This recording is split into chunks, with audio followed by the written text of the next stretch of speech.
where do you think you are in the return game coming out of spring? What do you like that you got? What does that competition look like there? As far as start with punt returns, you know, you got Squirrel. He's done it in games around here and been really electric. And we've probably got about 5 other guys that are truly legit. So that competition is really ongoing, and it will go through the summer and in the fall camp. But I'll tell you what, whoever is back there is going to be absolutely dynamite. And we're gonna continue on the trajectory we've started for 3 years here, and this will be our best year, guaranteed. Where do you think you are at in the kickoff return game? Kickoff return, same thing. We've got a lot of new guys, a lot of guys with different skill sets, which are really we've evaluated in the spring. Feel really good about where we're headed in the kickoff return unit, and again, it should be our best year yet, and not even close. Adam? I would assume Boo Carter is one of the guys looking as a returner. As a freshman, obviously hasn't played. Squirrel's played a lot. How do you determine a trust factor when a guy hasn't played at that position? You know, I've been other places in this conference too, where we had a true freshman back there, and he was an All-American. So I don't bat an eye. And if they're ready, they're ready. And Boo Carter, I'm not saying he's the guy, but he's in that competition. And Boo Carter, he don't care if he's in front of 102,000. He don't care if he's in front of 5 people. He's Boo. And he's so locked in and focused on what he does. He's just a great football player. Irregardless if he's our returner this year, he's gonna play a ton of ball around here. Absolutely love that guy. He's just a great football player. Coach, what have you seen in terms of progression from Jackson Ross compared to last season going into his sophomore year? You look at it, and it was his first year of football, and he's never played other than Aussie rules football. So Jackson, right now, we've developed a system around his skill set. He's probably the only guy in the country who can kick it equally well with his right and left foot. And he's got some other skill sets we haven't shown yet.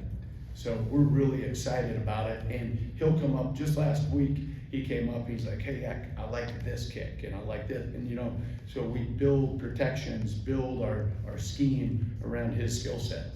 So it's a unique relationship, and he's got a unique skill set, and he's an awesome guy, great to work with, and so you should see him take his game to a whole nother level. And you look at it last year, 17 of his 55 punts, he killed inside the 10. And I said it after the first game, I screwed that up. And I told you guys, he was gonna be a damn weapon. That's what he is. Ryan and Eric? Just how beneficial is it for some of the young guys, like linebackers, defensive backs, to get reps on special teams, and who are some guys you expect to contribute in that way? There's way too many to list. But what's really cool about this whole system, I mean, you go into our special teams meetings, Hype is in the front row. And Hype, I mean, he'll jump in and say, he'll talk all about the technique. He'll coach it. Just as, hey, I got this one. So you've got a head ball coach who every single day after practice, he comes in my office and we sit down, and we've worked tirelessly to develop a system that starts with stance and start, logical teaching progression that makes sense to our guys, and our verbiage on offense and defense. We speak the same language as a football team. So everybody, the verbiage we use, again, it goes over, and we talk all the time about transferable skills. And everything we do on special teams is making you a better football player. There's no ifs, ands, or buts about it, and our guys understand that, so that's where you get the buy-in. And guys, I mean, shoot, if you want to play in the league, I mean, you better be on teams, man. You got a 53-man roster and 48 suit up on game day.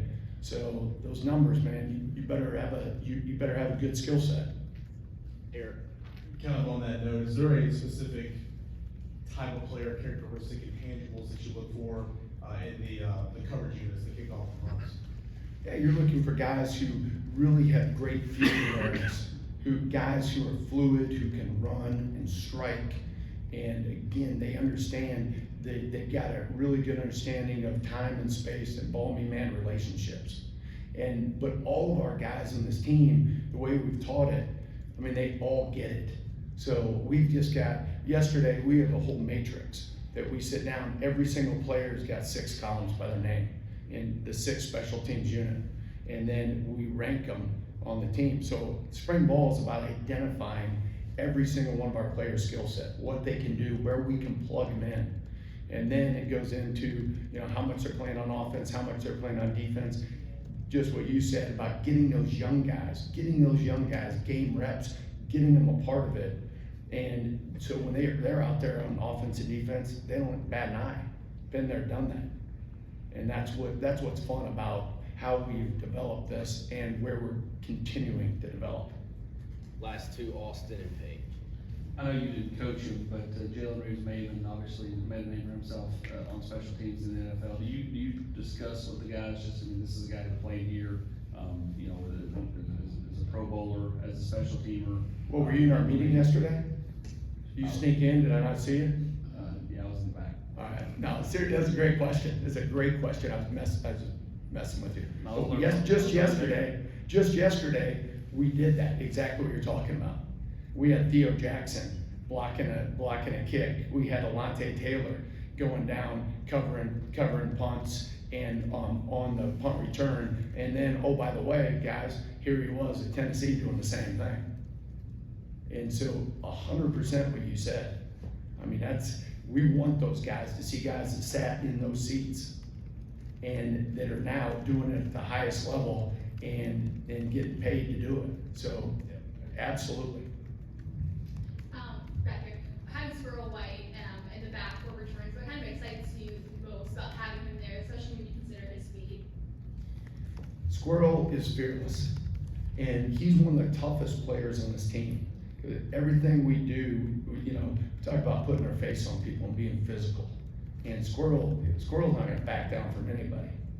I mean, it don't matter who it is. So you got a guy back there. Squirrel, don't tell him, but I think he thinks he's like 6'8", 310. I mean, he thinks he's like all jacked up, but that guy, he got it. He's electric. He can, make you miss in a phone booth, and he's tough. He's got unbelievable ball skills. He's what you want in a football player. All right, thank Hey, you, Coach. appreciate you guys.